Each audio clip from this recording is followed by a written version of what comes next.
వార్త కార్యక్రమానికి స్వాగతం.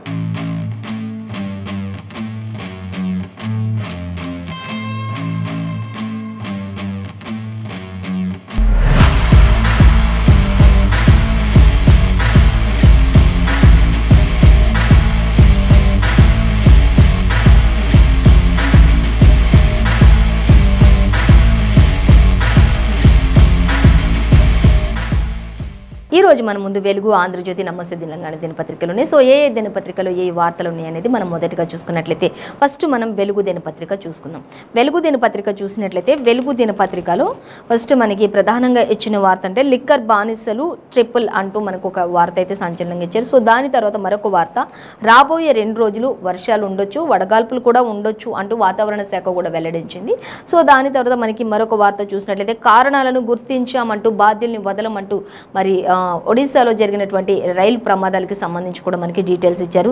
కారణాలు కనుక్కోవడం జరిగింది. ఇంకా మరి బాధ్యులైతే ఎవరైతే ఉన్నారో వాళ్ళని మాత్రం వదిలిపెట్టే ప్రసక్తే లేదు అంటూ కూడా మరి మనకి ప్రకటించడం జరుగుతుంది.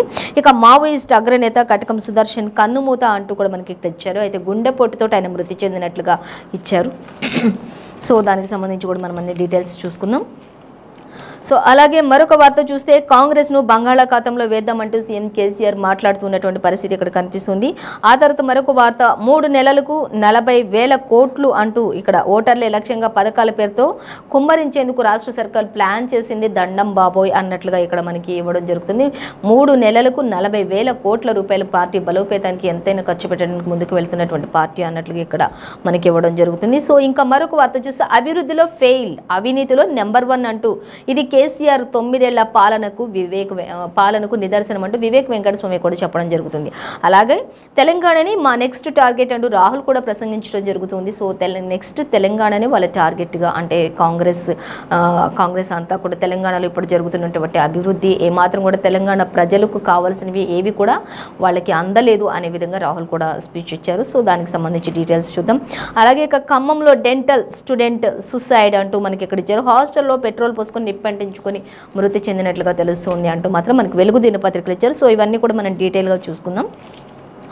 అయితే ఇంకా చూసినట్లయితే ఇక రాబోయే 2 రోజులు ఫస్ట్ వర్షాలకు సంబంధించి అలాగే వడగాల్పులు జాగ్రత్తగా ఉండాలి అంటూ వాతావరణ శాఖ ప్రజలందరినీ కూడా ఉద్దేశించి చెప్తూ ఉన్నటువంటి వర్షాలకు సంబంధించి వాతావరణ శాఖ వెల్లడించింది.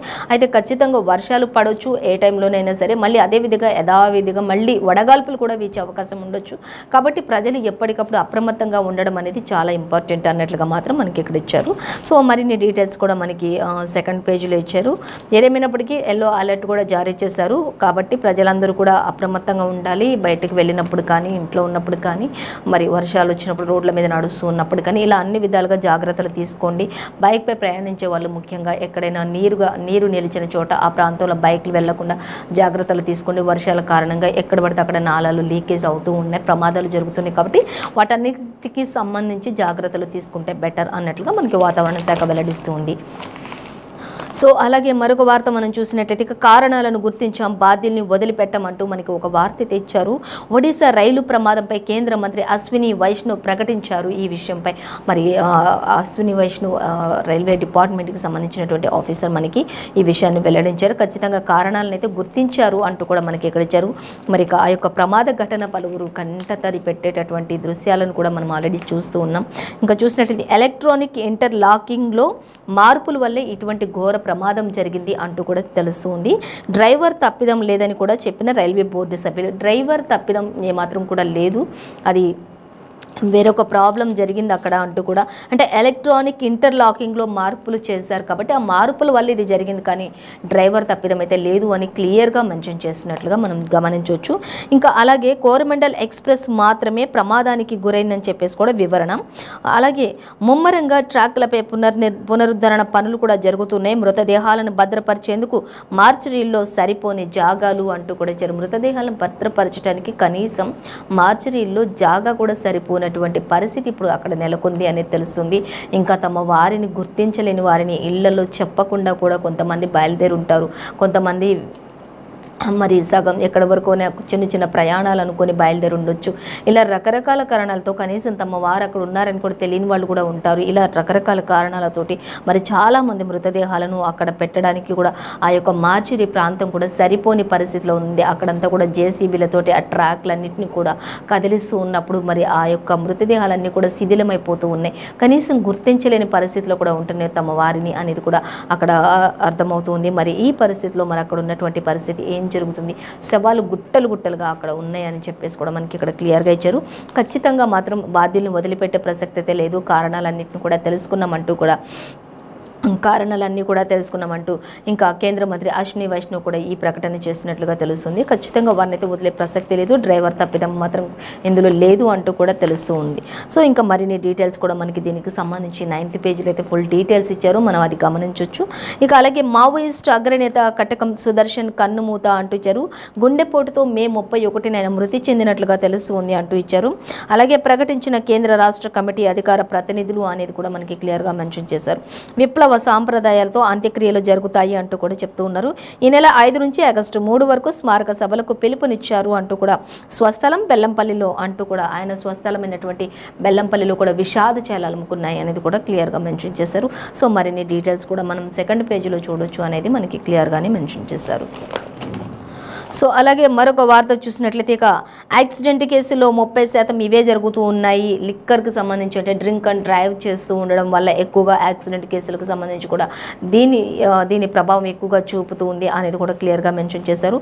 లిక్కర్ బానిసలు ట్రిపుల్, అలాగే రాష్ట్రంలో 3 ఏళ్లలో భారీగా పెరిగినటువంటి ఆల్కహాల్ అడిక్ట్స్ అంటూ కూడా ఇచ్చారు. ఆల్కహాల్కి చాలామంది 3 ఏళ్లలో విపరీతంగా పెరిగిపోయి ఆల్కహాల్కి అడిక్ట్ అయిపోయిన వారు ఎక్కువగా ఉన్నారు. అలాగే ఆల్కహాల్ తీసుకొని బండ్లు డ్రైవ్ చేసుకుంటూ వెళ్ళడం వల్ల 2 వీలర్ కావచ్చు, 4 వీలర్ కావచ్చు, ఇలా ప్రతి దాని వల్ల కూడా యాక్సిడెంట్స్ చూసినప్పుడు కూడా ఆ యాక్సిడెంట్స్ కూడా ఎక్కువ శాతం అంటే కూడా డ్రింక్ అండ్ డ్రైవ్ చేసేవాళ్ళు మాత్రమే ఇలా ఎక్కువగా జరుగుతున్నాయి. కానీ వారి కుటుంబాలు అన్నీ కూడా రోడ్డును పడుతున్నాయి. ఈ పరిస్థితిని అధిగమించాలి అంటూ కూడా మరి ఈ యొక్క రాష్ట్రంలో 3 ఏళ్లలో ఈ విధంగా పెరిగినటువంటి అడిక్ట్స్కు కూడా మరి రాష్ట్రంలో 3 ఏళ్లలో ఎంత భారీగా పెరగడం అనేది కూడా ఇది తొలిసారి అన్నట్లుగా ఇచ్చారు.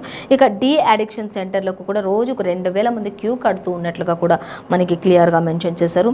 అలాగే గల్లీకో బెల్ట్ షాపు ఉండడంతో కూడా ఇది ఎక్కువగా పెరిగిపోతూ ఉంది. గల్లీకో బెల్ట్ షాపు ప్రతి దగ్గర కూడా ఉంటూ ఉన్నాయి. దీనివల్లనే ఎక్కువగా మరి అఘాయిత్యాలు కూడా జరుగుతున్నాయి. ఎక్కువగా త్రాగుడికి బానిస అవుతూ ఉన్నారు. గల్లీకి ఒకటి పెట్టడం వల్ల, బెల్ట్ షాపులు అన్నింటినీ పెట్టడం వల్లనే ఈ విధమైనటువంటి వాతావరణం ఉంటూ ఉంది అంటూ కూడా చెప్తున్నారు. ఎందుకంటే ఇంకా పొద్దుటి నుంచి డ్రింకింగ్ షురూ చేస్తూ ఉంటారు అక్కడ. అది చూస్తూ కొంతమంది కావాల్సి కూడా బానిసలు అయిపోయే వాళ్ళు ఉంటారు. పోనీ దూరంగా ఉంటేనా, చూడకుండా ఉంటేనా, కొంతమంది అయినా దూరంగా ఉండొచ్చు. కానీ అలా కాదు, గల్లీకి ఒకటి ఉండడం వల్ల ఈ విధంగా ప్రతి ఒక్కరు కూడా బానిసలు అయిపోతున్నారు. అది కూడా మార్నింగ్ లేచినప్పటి నుంచే అది దొరకడానికి అవైలబుల్గా ఉంచడం వల్ల కూడా ఇలా జరుగుతూ ఉన్నాయంటూ ఇచ్చారు. రోజు తాగనిదే ఉండలేని పరిస్థితికి దిగజారిపోయిన యువత కూడా ఉన్నారు ఇందులో అంటూ కూడా మనకి ఇక్కడ ఉదయం లేవగానే తాగకపోతే ఉండలేని పరిస్థితిలో ఉన్న యువత కావచ్చు, పెద్దవాళ్ళు కావచ్చు, ప్రతి ఒక్కరు ఇది చిన్న పెద్ద అనే తేడా లేకుండా గల్లీకి బెల్ట్ షాప్ ఉండడం వల్ల, వాళ్ళ కళ్ళ ముందే ఆ బెల్ట్ షాప్లు ఉండడం వల్ల ఇంకా త్రాగుడికి బానిసలు అయిపోతున్నారు. దాని ద్వారా మరి బండ్లపై వెళ్తున్నప్పుడు అనేక రకాలైనటువంటి యాక్సిడెంట్ జరుగుతూ ఉన్నాయి. కుటుంబాలను కోల్పోతున్నటువంటి పరిస్థితులు కూడా చాలా వరకు ఈ యొక్క మరి లిక్కర్ బానిసలు అయిపోయిన వాళ్ళ ద్వారానే జరుగుతూ ఉన్నాయి అనేది అయితే మనకి ఇచ్చారు. ఇక మద్యం మత్తులో పెరుగుతున్నటువంటి నేరాలు, దారుణాలు కూడా జరుగుతున్నాయి. ఎక్కువ మరి లైంగిక వేధింపులకు పాల్పడే వరకు కావచ్చు, లేకపోతే మరి రోడ్డు మీద వెళ్తూ ఉన్నప్పుడు యాక్సిడెంట్లు అవ్వడం, ఇలాంటివన్నీ కూడా మరి ఆడపిల్లల విషయంలో కావచ్చు, ఇవన్నీ కూడా కేవలం ఈ యొక్క మత్తుకు బానిసలైన వారి వల్లనే ఎక్కువగా జరుగుతూ ఉన్నాయి అనేది కూడా మనకి ఇక్కడ క్లియర్గా మెన్షన్ చేశారు. నేరాలు జరిగేది వాటి వల్లే, దారుణాలు జరిగేది కూడా వాటి వల్లే, అంటే కేవలం ఆ డ్రింక్ వల్లే అనేది కూడా మనకి ఇక్కడ ఇచ్చారు.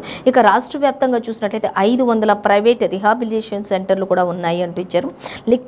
లిక్కర్ సేల్స్లో రికార్డులు బ్రేక్ చేస్తూ ఉన్నటువంటి రాష్ట్రం అంటూ కూడా మనకి ఇక్కడ ఇచ్చారు. రికార్డు బ్రేక్ చేస్తున్నటువంటి రాష్ట్ర సర్కార్ అంటూ కూడా ఇచ్చారు. ప్రతి ఒక్క దగ్గర కూడా వేరే షాప్స్ అని ఉంటాయో ఉండో తెలియదు, కానీ ప్రతి ఒక్క గల్లీకి మాత్రం లిక్కర్ షాప్ మాత్రం ఖచ్చితంగా, బెల్ట్ షాప్ మాత్రం ఉంటుంది అనేది మనకి ఇక్కడ ఇచ్చారు. అలాగే తాగేటోళ్ళ ఆరోగ్యం, డీ అడిక్షన్ సెంటర్ల గురించి మాత్రం పట్టించుకుంటలేరు అంటూ కూడా మనకి ఇక్కడ ఇచ్చారు. సో అలాగే 31% యాక్సిడెంట్లు అన్ని కేసుల్లో కూడా 30% యాక్సిడెంట్ కేసులు ఎక్కడ చూసుకున్నా కూడా ఎక్కువ శాతం అంటే త్రాగి డ్రైవ్ చేసే వాళ్ళ వల్లే వస్తున్నాయంటూ డాక్టర్స్ కూడా చెప్తున్నటువంటి పరిస్థితి మనకి ఇక్కడ కనిపిస్తుంది. ఎందుకంటే ఆ టైంలో డాక్టర్స్ కూడా పోస్ట్ మార్టం అని ఇలా రకరకాలుగా యాక్సిడెంట్ అయ్యి వచ్చే వాళ్ళ గురించి కూడా తెలుసుకుంటూ ఉంటారు. కాబట్టి దాంట్లో సగానికి సగం పైగా మాత్రం ఈ యొక్క డ్రంక్ అండ్ డ్రైవ్ ద్వారా వచ్చే వాళ్ళే ఎక్కువగా ఉన్నారు అంటూ కూడా వైద్యులు కూడా నిర్ధారించడం జరుగుతుంది అంటూ కూడా మనకి ఇక్కడ వైద్యులకు సంబంధించి కూడా మనకి ఇక్కడ క్లియర్గా మెన్షన్ చేశారు. సో అలాగే మరొక వార్త చూసినట్లయితే ఇక కాంగ్రెస్ను బంగాళాఖాతంలో వేద్దాం అంటూ ధరణి పోర్టల్ వద్దని పాత రెవెన్యూ అలాగే వ్యవస్థని కావాలంటున్నారంటూ నిర్మల్ బహిరంగ సభలో కేసీఆర్ తాను పాస్ పట్టాదారులకు సంబంధించి ఉద్దేశించి మాట్లాడుతూ ఖచ్చితంగా కాంగ్రెస్ వాళ్ళు నానా రకాలుగా మాట్లాడుతున్నారు కదా, ఈసారి కాంగ్రెస్ని బంగాళాఖాతంలో కలిపేద్దామంటూ కూడా కేసీఆర్ స్పీచ్ ఇస్తున్నారు అనేది మనకి ఇక్కడ క్లియర్గా అర్థమవుతుంది. ఆయన ఖచ్చితంగా ఆయన ఆవేశంతో ఇంకా ఖచ్చితంగా ఈసారి బంగాళాఖాతంలో కాంగ్రెస్ని కలపాల్సిందే అన్నట్లుగా ఆయన మాట్లాడుతున్నటువంటి పరిస్థితి ఉంది. అలాగే ఇంకా ఈ సీజన్ నుంచే రైతు బంధు కూడా అమలు చేస్తాము అంటూ కూడా యాదవులందరికీ గొర్రెలు కూడా పంపిణీ చేస్తామని చెప్పేసి కూడా ఆయన వెల్లడించినటువంటి పరిస్థితి. అది ఇస్తాం ఇది ఇస్తామని చెప్తున్నారు కానీ ఇప్పటి వరకు ఏది ఇచ్చిన దాఖలాలు అయితే లేవు అంటూ కూడా ప్రజలు కూడా మాట్లాడుతున్న పరిస్థితి. ఇంకా కాంగ్రెస్ కూడా మరి తెలంగాణ వచ్చింది దేనికి చేసింది ఏంటి అంటూ కూడా క్వశ్చన్ చేస్తూ ఉన్నందుకే ఇప్పుడు కేసీఆర్ ఇంకా కాంగ్రెస్ని ఖచ్చితంగా బంగాళాఖాతంలో కాల్పేద్దాము అని మాట్లాడుతూ ఉన్నట్టుగా మనకి ఇక్కడ ఇచ్చారు. సో ఇంకా మెయిన్ డీటెయిల్స్ థర్డ్ పేజీలో ఉంటే మనం చూడొచ్చు. అలాగే మరొక వార్త చూస్తే ఇక 3 నెలలు 40,000 కోట్లు ఓటర్లే లక్ష్యంగా పథకాల పేరుతో ఎంతటి ఖర్చు అంటూ ఇచ్చారు. కుమ్మరించేందుకు కూడా రాష్ట్ర సర్కార్ ప్లాన్ ఈ విధమైనటువంటి 1,000 కోట్లు కుమ్మరించడానికి కూడా రాష్ట్ర సర్కార్ రెడీగా ఉంది. ఆ విధమైనటువంటి ప్లాన్ కూడా ఆల్రెడీ చేసేసింది అన్నట్లుగా మనకి ఇక్కడ ఇచ్చారు. ఎలక్షన్ టైంలో ప్రయోజనం పొందొచ్చని భావిస్తున్నటువంటి రాష్ట్ర సర్కార్ ప్రెజెంట్ అంటూ కూడా మనకి ఇక్కడ ఇచ్చారు. ప్రభుత్వ పెద్దలు ఓఆర్ఆర్ లీజు అలాగే భూముల అమ్మకాల డబ్బులు తెచ్చే అప్పులు అన్ని వాటికే పెట్టే ప్రయత్నం చేస్తున్నారు. మళ్ళీ అధికారంలోకి వస్తే మళ్ళీ 5 ఏళ్ళు ప్రజలందరి రక్తాన్ని పీల్చేయచ్చు అన్నట్లుగా చేస్తున్నారు అన్నట్లుగా మనకి ఇక్కడ ఇచ్చారు. సో అలాగే ఇంకా అప్పులు తీసుకొచ్చి అన్నిటికీ వాటికే ఖర్చు పెడతారు. ఎన్నికల షెడ్యూల్కు ముందే అలాగే నిధులు కూడా రిలీజ్ చేసే యోచన కూడా ఉన్నట్లుగా తెలుస్తుంది అంటూ ఇచ్చారు. మొత్తంగా మాత్రం ఇక ఓటర్లని లక్ష్యంగా పెట్టుకొని పథకాల పేరుతో కుమ్మరించడానికి కూడా రాష్ట్ర సర్కార్ మళ్ళీ కుమ్మరించి ఓట్లు అయిపోయిన తర్వాత ఎలక్షన్స్ అయిపోయిన తర్వాత మళ్ళీ ఒక 5 ఏళ్ళు ప్రజలందరూ నార్మల్ స్థితికి రావాల్సిందే అంటూ కూడా మనకి ఇక్కడ ఇచ్చారు. మెయిన్ అంటే ఇంకా దీనికి సంబంధించిన డీటెయిల్స్ అన్ని ఇంకా సెకండ్ పేజ్లో చూడొచ్చు. ఇక 3 నెలల కోసం 1,000 కోట్ల రూపాయలు వెచ్చించడానికి కూడా ప్రభుత్వం అయితే ఎక్కడ కూడా వెనకడుగు వేయట్లేదు రాష్ట్ర సర్కార్ అన్నట్లుగా మనకి ఇక్కడ ప్రస్తుతానికి ఇచ్చారు. సో అలాగే మరొక వార్త చూసి అభివృద్ధిలో ఫెయిల్ అవినీతిలో నెంబర్ 1 అంటూ మనకి ఇక్కడ ఒక వార్త. ఇది కేసీఆర్ 9 ఏళ్ల పాలన అంటూ వివేక్ వెంకటస్వామి కూడా చెప్తున్నటువంటి పరిస్థితి. రైతులకు హామీలు ఇచ్చి మోసం చేసిండు, వాళ్ళకి ఏం చేసిండు, ఇప్పటి వరకు కొనుగోలు కేంద్రాల్లో వడ్లే కొనలేని పరిస్థితిలో ఉన్నాడు సీఎం కేసీఆర్ రాష్ట్ర సర్కార్ అంటూ కూడా మనకి ఇక్కడ చెప్తూ ఉన్నారు. కోట్లు ఖర్చు పెట్టి బోగస్ ప్రచారం చేస్తూ ఉన్నారు. కాళేశ్వరం మిషన్ భగీరథలో అంతా కూడా స్కామే, అంతకుమించి ఏమీ లేదు అన్నట్లుగా ఆయన చెప్తూ ఉన్నారు. అలాగే ఇక విదేశాల్లో ఉత్పత్తి అగ్రిమెంట్లతో కేటీఆర్ ఫాంటోలకు అలాగే ఆయన చేస్తూ ఉన్నటువంటి ప్రతిదీ కూడా ఫోటోలకు ఫోజులు ఇవ్వడానికి మాత్రమే సరిపోతుంది తప్పితే అక్కడ చేసేది ఏమీ లేదు అంటూ కూడా ఆయన చెప్తున్నారు. అక్కడ వెళ్తారు అంతా కూడా విదేశాల్లో అందరినీ కలుస్తారు, ఉత్పత్తి అగ్రిమెంట్లతోటి కేటీఆర్ అన్ని ఫోటోలు దించుకుంటారు, ఆ ఫోటోలన్నీ పేపర్లో ప్రచురం చేస్తారు. ఇక ఇవన్నీ చూసిన ప్రజలు మాత్రం ఏదో జరిగిపోద్ది అనుకుంటూ ఉంటారు. కానీ మొత్తం అది ఫోటోలకు ఫోజులు మాత్రమే తప్ప అక్కడ ఏం జరిగేది లేదు. ఫోజులు ఇస్తున్నాడని కూడా ఒక కామెంట్ కూడా చేస్తూ ఉన్నారు వివేక్ వెంకటస్వామి. ఆయన ఫోజులు ఇవ్వడం తప్ప ఇంకొకటి ఏది జరగట్లేదు, ఇక్కడ ప్రజలకు జరిగిన మంచి అయితే ఇంతవరకు ఏదీ లేదు అంటూ కూడా చెప్తూ ఉన్నారు. సో ఇంకా మరిన్ని డీటెయిల్స్ కూడా ఇంకా మనకి థర్డ్ పేజ్లో మనం చూడొచ్చు. ఇక అభివృద్ధిలో మొత్తంగా అయితే తెలంగాణ రాష్ట్ర సర్కార్ ఫెయిల్ అయింది. ఇక అవినీతిలో మాత్రం టాప్ నెంబర్ 1లో ఉందంటే ఇక తెలంగాణ రాష్ట్ర సర్కారే ప్రస్తుతానికి 9 ఏళ్ల పాలనకి ఇది ఒక నిలువెత్తు నిదర్శనం అంటూ కూడా చెప్తూ ఉన్నారు. అలాగే ఖమ్మంలో డెంటల్ స్టూడెంట్ సూసైడ్, హాస్టల్లో పెట్రోల్ పోసుకొని నిప్పంటించుకుని మృతి చెందినట్లుగా తెలుస్తుంది. ఖమ్మంలో మమతా మెడికల్ కాలేజీలో డెంటల్ 4వ సంవత్సరం చదువుతున్నటువంటి స్టూడెంట్ ఆత్మహత్యకు పాల్పడ్డారు. వరంగల్కు చెందిన మానస అలాగే ప్రైవేట్ హాస్టల్లో ఉంటూ చదువుకుంటూ ఉన్నారు ఈవిడ అంటూ కూడా మనకి ఇక్కడ ఇచ్చారు. ఇక ఆదివారం హాస్టల్ రూమ్లో ఆమె పెట్రోల్ పోసుకొని నిప్పంటించుకున్నారు. మంటలు చెలరేయడంతో విద్యార్థులందరూ భయంతో పరుగులు తీశారు. నిర్వాహకులు రూమ్ తలుపులు బద్దలు కొట్టి లోపలికి వెళ్లేసరికి ఆమె పూర్తిగా కాలిపోయినట్లుగా కూడా తెలుస్తూ ఉంది అనేది కూడా మనకి క్లియర్గా ఇచ్చారు. ఇంకా అలాగే ఇక సమాచారం అందుకున్న పోలీసులు ఘటనా స్థలానికి చేరి మృతదేహాన్ని ఖమ్మం ప్రభుత్వ ఆసుపత్రికి తరలించారు. కేసు నమోదు చేసి ఎంక్వైరీ చేస్తున్నామని కూడా మానస ఆత్మహత్యకు గల కారణాలు ఇంకా తెలియరాలేదు అంటూ కూడా తెలుస్తుంది. రూమ్ డోర్స్ అని కూడా క్లోజ్ చేసేసుకొని మెడికల్ మరి డెంటల్ 4th ఇయర్ చదువుతున్నటువంటి మానస వరంగల్కు చెందినటువంటి అమ్మాయి అంటూ కూడా మనకి ఇక్కడ ఇచ్చారు. సో మరి 22 ఇయర్స్ ఉంటే తనకి అనేది కూడా మనకి క్లియర్గా ఇచ్చారు. సో తను మరి రూమ్స్ అన్ని క్లోజ్ చేసుకొని పెట్రోల్ తెచ్చుకొని అది పెట్రోల్ పోసుకొని నిప్పంటించుకొని ఇంకా విద్యార్థులందరూ మరి ఆ నిప్పులు చూసి పరిగెత్తారు. అప్పటికే అందరూ కూడా తలుపులు బద్దలు కొట్టి అధికారులు వచ్చినప్పటికే పూర్తిగా శరీరం అంతా కూడా కాలిపోయిన స్థితిలో ఉంది. ఇంకా పోలీసులు కేసు నమోదు చేశారు. అలాగే ఇప్పుడు ఎంక్వైరీ జరుగుతూ ఉంది. ఇంకా పూర్తి విచారణ అయితే ఇంకా తెలియలేదు అనేది అయితే మనకి వెలుగు దినపత్రికలు ఇచ్చారు. సో మరొక వార్త చూస్తే ఇంకా తెలంగాణ మా నెక్స్ట్ టార్గెట్ అంటూ వచ్చే ఎన్నికల్లో బీజేపీని తుడిచిపెట్టేస్తామంటూ రాహుల్ గాంధీ చెప్తూ ఉన్నటువంటి పరిస్థితి. అలాగే ప్రతిపక్షాలన్నీ ఏకమయ్యాయి, కర్ణాటకలో ఫలితాలే రిపీట్ అవుతాయి అంటూ కూడా న్యూయార్క్లో రాహుల్ గాంధీ ప్రసంగించారు అనేది తెలుస్తుంది. సో దానికి సంబంధించి ఇంకా మరిన్ని డీటెయిల్స్ కూడా మనం 3rd పేజీలో చూడొచ్చు. అలాగే నెక్స్ట్ మరొక వార్తాపత్రిక మనం చూసినట్లయితే ఆంధ్రజ్యోతి దినపత్రిక చూద్దాం. ఆంధ్రజ్యోతి పత్రిక చూసినట్లయితే ఇంకా 1000 కోట్లు దేశాటన చేస్తూ ఉన్నారు అంటూ కూడా మనకి ఇక్కడ ఒక వార్త అయితే ఇచ్చారు. అంటే కేసీఆర్కి సంబంధించి ఉద్యమ ఆకాంక్షలు నెరవేరలేదు కానీ 1000 కోట్లతో వాళ్ళంతా కూడా టూరిస్ట్ లాగా తిరుగుతూ ఉంటారు. 9 ఏళ్లలో కేసీఆర్ హామీలు అసలు ఏమయ్యాయి, ఏం చేశాడు అంటూ కూడా క్వశ్చన్ చేస్తున్నటువంటి పరిస్థితి అయితే మనకి ఇక్కడ ఇచ్చారు. సో డీటెయిల్స్ కూడా మనం చూద్దాం. అలాగే ఇంకా పాలన 1 వే అంటూ ఇచ్చారు. ముఖ్యమంత్రిని ప్రజలు కలిసే అవకాశమే లేదు అంటూ మనకి ఒక వార్త అయితే ప్రధానంగా ఇచ్చారు. అలాగే మరొక వార్త చూసినట్లయితే ఎన్నికల తర్వాత తెలంగాణలో బీజేపీ ఉండదు అంటూ కూడా చెప్తూ ఉన్నారు ఇక్కడ మనకి. సో దానికి సంబంధించి కూడా డీటెయిల్స్ చూద్దాం మనం. అలాగే మరొక వార్త చూసినట్లయితే ఇంకా కాంగ్రెస్ను సీఎం కేసీఆర్ చెప్తూ ఉన్నారు. మనం ఆల్రెడీ చూసుకున్నాం ఇంతకుముందు పేపర్లోని. కాంగ్రెస్ను బంగాళాఖాతంలో కలిపేద్దాం, బంగాళాఖాతంలో వేయాలి అంటూ ఆయన మాట్లాడుతున్నటువంటి పరిస్థితి. అలాగే మరొక వార్త చూసి కేసీఆర్ను గద్దె దింపుతామంటూ మరొక వార్త కూడా ఇచ్చారు. ఇంకా ఒకరిపై ఒకరైతే విరుచుకుపడుతూ ఒకరిపై ఒకరు ఆగ్రహ ఆవేశాలతోటి మాట్లాడుతున్నటువంటి పరిస్థితి. ఎన్నికలు సమీపిస్తున్న వేళ పార్టీలన్నీ ఒక పార్టీపై ఒక పార్టీ ఇంకా అన్నీ కూడా చెప్పుకోవడం జరుగుతుంది. అలాగే ఎంత చేసిన తెలంగాణ అమరులకు ఇంతవరకు గుర్తింపు లేదు అనేది కూడా ఒక వార్త అయితే మనకి ఇచ్చారు. తెలంగాణ కోసం తెలంగాణ వస్తే మా జీవితాలు బాగుపడతాయి, కనీసం మా వాళ్ళైనా బాగుపడతారు అనే ఉద్దేశంతో ఆత్మహత్యలు చేసుకున్న వాళ్ళు, తెలంగాణ కోసం బలిదానాలు చేసినటువంటి వాళ్ళు ఎంతోమంది ఉన్నారు. కనీసం వాళ్ళకి ఈ రోజు వరకు ఈ 9 ఏళ్లలో కనీసం ఒక్క గుర్తింపు అనేది కూడా వాళ్ళకి రాలేదు. వాళ్ళ జీవితాలు కాదు కదా, కనీసం వాళ్ళ కుటుంబాల జీవితాలు బాగుపడటం అట్లుంచితే కనీసం వాళ్ళు బలిదానాలు చేసిన వాళ్ళ పేరు కూడా ఇంతవరకు బయటికి రాలేదు. వాళ్ళకు ఒక గుర్తింపు అనేది కూడా లేదు తెలంగాణ రాష్ట్ర ప్రభుత్వం అనేది అయితే మనకి క్లియర్గా మెన్షన్ చేశారు. సో అలాగే మరొక వార్త మనం చూద్దాం. ఇక మావోయిస్టు అగ్రనేత సుదర్శన్ మృతి అనేది చరిక స్వస్థలం బెల్లంపల్లిలో విషాదచాలాలు అమ్ముకున్నాయి అనేది మనం ఇంతకుముందు పేపర్లో చూసుకుందాం. సో అలాగే ఇప్పుడు ఇక్కడ కూడా మనకి ఇక్కడ ఇచ్చారు. ఇంకా మెడికో ఆత్మహత్య అంటూ కూడా మనకి ఇక్కడ ఇవ్వడం జరుగుతుంది. సో ఆల్రెడీ ఇంతకుముందు పేపర్లో చూసుకున్నాం. మ్యాస్టర్స్కి ఇక్కడ కూడా ఇచ్చారు. అలాగే ఇంకా ప్రమాదం కాదు కుట్రే ఇది అంటూ కూడా రైల్వే ఇంకా ఒడిశా రైలు ప్రమాద ఘటనకు సంబంధించి ఇచ్చారు. సో అక్కడ డ్రైవర్ తప్పిదం అయితే ఏది లేదు, ఇది ఒక కుట్రతో జరిగినది అంటూ మాత్రం మనకి ఇక్కడ ఇచ్చారు. ఈ కుట్రను గమనించలేకపోయారు అనేది కూడా మనకి ఇక్కడ క్లియర్గా మెన్షన్ చేశారు. సో అన్నీ కూడా మనం డీటెయిల్స్ చూద్దాం.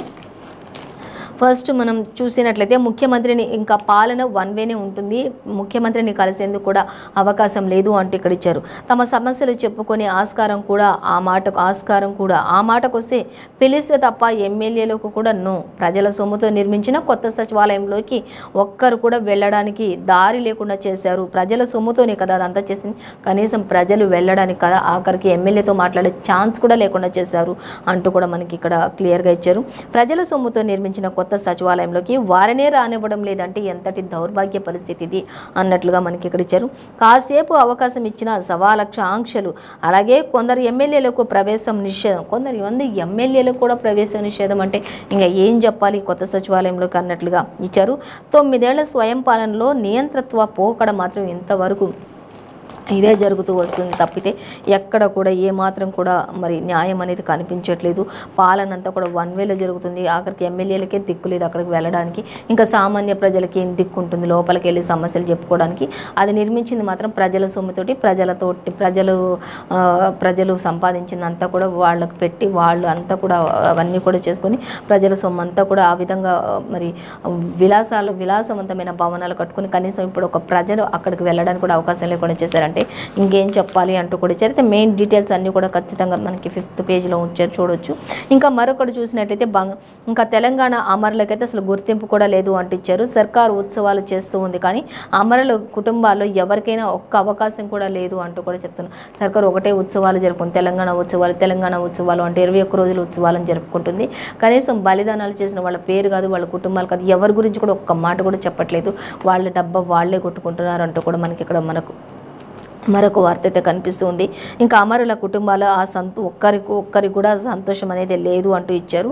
అలాగే శ్రీకాంతాచారి తల్లి శంకరమ్మ కూడా ఆవేదన వ్యక్తం చేసింది. కనీసం శ్రీకాంతాచారి మరి తెలంగాణ కోసం ఎంతో త్యాగం చేసినటువంటి శ్రీకాంతాచారి తల్లి కూడా ఎంతో ఆవేదన వ్యక్తం చెందుతూ ఉన్నటువంటి పరిస్థితి. మరి తెలంగాణ కోసం ఎంతోమంది బలిదానాలు చేశారు, వాళ్ళెవ్వరికి కూడా ఈ రోజు వరకు వాళ్ళ పేరు కూడా కనీసం గుర్తు కూడా లేకుండా చేసేశారు అన్నట్లుగా మనకి ఇక్కడ క్లియర్గా మెన్షన్ చేశారు. సో అలాగే మరొక వార్త మనం చూసినట్లయితే ఎన్నికల తర్వాత తెలంగాణలో బీజేపీ ఉండదు అనేది ఒక వార్త. చూసినట్లయితే కాషాయ పార్టీని మేము తుడిచిపెట్టబోతున్నామంటూ కర్ణాటక తరహాలోని ఇతర రాష్ట్రాల్లో కూడా ఓడిస్తాము అంటూ కూడా రాహుల్ గాంధీ చెప్తున్నారు. విద్వేష భావజాలాన్ని ప్రజలే తిరస్కరించనున్నారు. ఇంకా వారే ఖచ్చితంగా ప్రజలే అందరికీ కూడా మరి ఇప్పుడు ఓట్లతోటి వాళ్ళు బుద్ధి చెప్పబోతున్నారు ప్రతి పార్టీకి కూడా అంటూ చెప్తూ ఉన్నారు రాహుల్ గాంధీ. అలాగే విద్వేష భావజాలాన్ని ప్రజలు తిరస్కరిస్తున్నారు. న్యూయార్క్లో ప్రవాస కాంగ్రెస్ భేటీలో రాహుల్ మాట్లాడారు అనేక విషయాలు. ఈ కార్యక్రమాన్ని పర్యవేక్షించిన టీపీసీసీ చీఫ్ రేవంత్ అలాగే టైమ్స్ స్క్వేర్ బిల్ బోర్డుపై కూడా జోడో యాత్ర దృశ్యాలు కూడా అక్కడ కనిపిస్తూ ఉన్నాయి అనేది కూడా మనకి క్లియర్గా ఇచ్చారు. ఇక రాహుల్ వ్యాఖ్యలకు మర్మం ఏంటి అంటూ తెలంగాణలో బీజేపీపై కాంగ్రెస్ దృష్టి పెట్టిందా అన్నట్లుగా కూడా కొంతమంది మరి ఆలోచనలో పడ్డట్లుగా తెలుస్తుంది. ఇంకా అలాగే పెద్ద ఎత్తున నేతలను ఆకర్షించే యోచన కూడా పార్టీ వర్గాల్లో చర్చ జరుగుతూ ఉన్నట్లుగా తెలుస్తుంది. ఇప్పటికే సీనియర్ జూనియర్ అనే తేడా లేకుండా కాంగ్రెస్ పార్టీలో అందరూ కూడా ఒక తాటిపై ఉండి ఐక్యమత్యంగా పనులు చేస్తూ ముందుకు వెళ్ళాలి అనే మాట మీద ఉన్నారు అనేది కూడా తెలుస్తూ ఉంది అనేది మనకి క్లియర్గా మెన్షన్ చేశారు. సో అలాగే మరొక వార్త మనం చూసినట్లయితే నేడే భారత్ భవన్కు శంకుస్థాపన. అలాగే కోకాపేటలోని బీఆర్ఎస్ కేంద్ర కార్యాలయం నిర్మాణాలకు సీఎం కేసీఆర్ భూమి పూజ చేస్తున్నారు అనేది అయితే ఒక వార్త. 11 ఎకరాలు 15 అంతస్తులో ఇది నిర్మాణం చేపట్టబోతున్నట్లుగా తెలుస్తుంది. మరిన్ని డీటెయిల్స్ కూడా మనం 12th పేజీలో చూడొచ్చు. అలాగే ఇంకా మావోయిస్ట్ అగ్రనేత సుదర్శన్ మృతి చెందారు. గుండెపోటుతో ఆయన May 31 మృతి చెందినట్లుగా తెలుస్తుంది.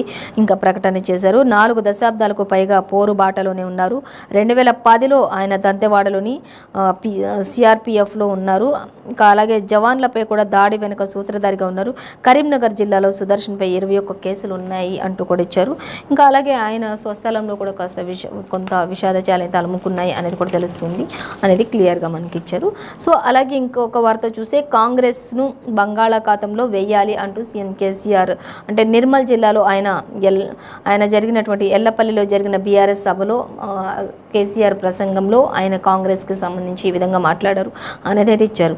ఆ దుర్మార్గులు మళ్ళీ వస్తే కరెంటు ఉండదు అంటూ చెప్తూ ఉన్నారు. అయితే మళ్ళీ కాంగ్రెస్ వచ్చిందంటే మళ్ళీ కరెంటు ఉండదు అంటూ రైతులందరినీ కూడా ఆయన ఉద్దేశించి మాట్లాడుతున్నారు. ఇప్పుడైతే రైతులకు ఖచ్చితంగా 24 గంటలు ఉచిత విద్యుత్ అందిస్తున్నాం, మళ్ళీ ఆ దుర్మార్గులు వచ్చారంటే రైతులకు ఎవరికి కూడా కరెంటు ఉండదు అంటూ చెప్తూ ఉన్నారు సీఎం కేసీఆర్. అలాగే ఇక రైతు బంధు రామ్ రామ్, దళిత బంధు జై భీమ్ అంటూ చెప్తున్నారు. ఇక దుర్మార్గులు వస్తే కరెంట్ ఉండదు, రైతు బంధు రామ్ రామ్, దళిత బంధు జై భీమ్, అధికారంలోకి వచ్చి అంతా మింగాలని చూస్తున్నారు కాంగ్రెస్ వాళ్ళు అంటూ ఇచ్చారు. ఇక ధరణి తీసేసి అక్రమాలు చేయాలనుకుంటున్నారు. రాష్ట్రం ఇలాగే ఉండాలంటే బీఆర్ఎస్కు మద్దతు ఇవ్వాలి అంటూ కూడా చెప్తున్నారు. రాష్ట్రం ఇప్పుడు సుభిక్షంగా ఉంది కాబట్టి మళ్ళీ మీరు మద్దతు ఇస్తే సుభిక్షంగా ఉంటారు, ఒకవేళ లేదంటే మాత్రం మళ్ళీ మీరు అందరు కష్టాల్లో పడినట్లే అన్నట్లుగా సీఎం కేసీఆర్ ఇక్కడ చెప్తూ ఉన్నారు. ఇది ఇతర పార్టీలను ఉద్దేశించి అలాగే ముఖ్యంగా కాంగ్రెస్ను ఉద్దేశించి. అలాగే నిర్మల్ జిల్లా ఎల్లపల్లి సభలో కేసీఆర్ ఈ వ్యాఖ్యలన్నీ చేశారు. బీజేపీ ప్రస్తావన ఏమాత్రం కూడా లేకుండా టార్గెట్ అంతా కూడా కాంగ్రెస్ను ఉద్దేశించే ప్రసంగించినట్లుగా తెలుస్తుంది. అంటే కాంగ్రెస్ ఖచ్చితంగా ఈసారి విజయం వైపు దూసుకెళ్తుందనే భయంతో కాంగ్రెస్ని ఉద్దేశించి మాట్లాడారా, లేకపోతే అసలు బీజేపీని ఉద్దేశించి ఎందుకు మాట్లాడాలి, లేకపోతే బీజేపీ వీళ్ళిద్దరు కూడా తొత్తులుగా ఉంటున్నారా, అసలు ఏం జరుగుతుంది అనేది అయితే ప్రజల్లో ఒకంత ఆశ్చర్యానికి గురవుతూ ఉన్నట్లుగా మాత్రం మనకి ఇక్కడ ఇచ్చారు. బీజేపీ ప్రస్తావన అసలు ఏమాత్రం కూడా ఎందుకు తీసుకురాలేదు, అసలు ఆ ప్రస్తావన లేకుండా ఎలా ప్రసంగించారు అన్నట్లుగా కూడా చెప్తున్నారు. ఇక కేసీఆర్ వైఖరిలో ఆయన మార్పుపై కూడా కొంత రాజకీయ వర్గాల్లో కూడా చర్చ మొదలైంది అంటూ కూడా తెలిసింది. కేవలం టార్గెట్ చేసింది మాత్రం ఒక కాంగ్రెస్ని టార్గెట్ చేసి మాట్లాడారు. అసలు బీజేపీని ఉద్దేశించి మాట్లాడలేదంటూ రాజకీయ వర్గాల్లో కూడా ఇది ఒక చర్చగా దారితీసింది అనేది ఇప్పుడు మనకి ఇక్కడ ఆంధ్రజ్యోతి దినపత్రికలు ఇచ్చారు. సో అలాగే మరొక వార్త చూద్దాం. ప్రమాదం కాదు కుట్రే అంటూ పరోక్షంగా స్పష్టం చేసిన రైల్వే మంత్రి వైష్ణవ్ అంటూ ఇచ్చారు. అలాగే ఘటన వెనుక క్రిమినల్ కోణం కూడా ఉంది, ఇంతటి భారీ ప్రమాదం జరిగింది అంటూ కూడా మనకి ఇక్కడ ఇచ్చారు. అలాగే సిబిఐ కూడా దర్యాప్తు చేస్తూ ఉన్నారు. ఇంటర్లాకింగ్ వ్యవస్థను మార్చడం వల్లే ఇటువంటి ప్రమాదం జరిగింది, ఏమాత్రం కూడా డ్రైవర్ తప్పిదం లేదు అంటూ ఇచ్చారు. పాయింట్ మెషిన్స్ ఏవైతే ఉంటాయో ఆ సెట్టింగ్స్ కూడా మార్చేశారు. ఆ సెట్టింగ్స్ కూడా మార్చడం వల్లే అసలు ఏం జరిగిందో తెలియక ఇటువంటి ప్రమాదానికి గురైంది తప్పితే ఇది ఒక కుట్రలో ఒక కోణమే తప్ప ఇది మాత్రం జరిగిన ప్రమాదం అయితే కాదు అంటూ కూడా చెప్తున్నారు. At the same time driver యొక్క నిర్లక్ష్యం కూడా ఏం లేదు, డ్రైవర్ యొక్క తప్పిదం కూడా అక్కడ ఏం లేదు అంటూ కూడా సెట్టింగ్స్ అన్నీ కూడా మార్చేశారు అంటూ కూడా చెప్తూ ఉన్నారు. ఈ నేరం వెనుక ఎవరున్నారో వారిని కూడా గుర్తించామంటూ కూడా చెప్తున్నారు. త్వరలోనే వారిపై చర్యలు కూడా తీసుకుంటాం అంటూ కూడా చెప్తున్నారు. సేఫ్టీ నివేదిక రాగానే మరిన్ని వివరాలు వెల్లడిస్తామంటూ కూడా చెప్తున్నారు. ఇలాంటివి కవచ్ అడ్డుకోలేదు అంటూ రైల్వే మంత్రి కూడా చెప్తున్నారు. సిగ్నలింగ్ సమస్యే కారణం అంటూ కూడా రైల్వే బోర్డు కూడా వెల్లడించినట్లుగా తెలుస్తుంది. మొత్తంగా అయితే ఎవరు ఏ తప్పిదం చేసినప్పటికీ కూడా ఎన్నో ప్రాణాలు మరి గాలిలో కలిసిపోయి ప్రతి ఒక్కరు కూడా ఎంతో కన్నీరుమున్నీరవుతున్నటువంటి హృదయ విదారకమైనటువంటి ఈ ఘటన వెనక ఇంతటి కుట్ర ఉంది కాబట్టి దీనికి సంబంధించి మరిన్ని డీటెయిల్స్ కూడా త్వరలోనే వెల్లడిస్తామని చెప్పడం జరుగుతుంది. సో ఇదండి ఇవాళ పేపర్ వార్త కార్యక్రమం విశేషాలు. మరో పేపర్ వార్త కార్యక్రమంతో మళ్ళీ రేపు కలుసుకుందాం. అంతవరకు చూస్తూనే ఉండండి 95 న్యూస్.